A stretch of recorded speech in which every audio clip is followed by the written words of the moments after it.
Hello and welcome to IndianExpress.com. India on Sunday ratified the Paris Agreement on climate change, becoming the 62nd nation to join this pact. To discuss these developments further, I'm joined by Amitabh Sinha, who's going to throw more light on what this agreement entails. Amitabh, firstly, the fact that we've ratified the Paris Agreement, becoming the 62nd country to join the pact. What relevance does it hold as far as this agreement is concerned?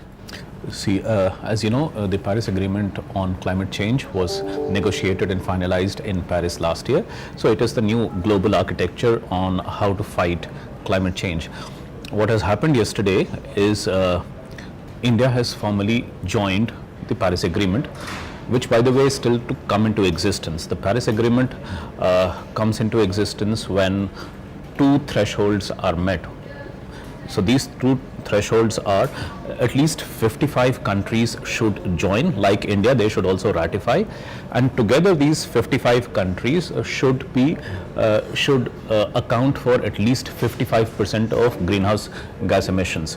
So since India was the 62nd country to have joined, so one part of the threshold has already been met. Now these 62 countries together as of now contribute around 52% of global emissions. So this second threshold is still to be met. So there is a 3% gap. Now we do believe, and they have already said so, the European Union as a bloc is likely to ratify the Paris Agreement later this week, hopefully. So European Union together, it contributes about 12%. So if European Union does it, or any other set of countries that account for 3% of global emissions, if they ratify it during this week, will the minimum threshold will be met.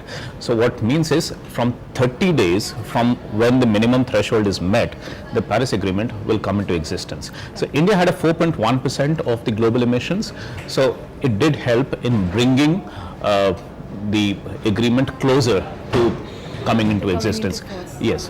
Thank you so much, Amitabh, for getting us your perspective on the entire Paris Agreement on climate change is concerned. For more news and updates, log on to IndianExpress.com.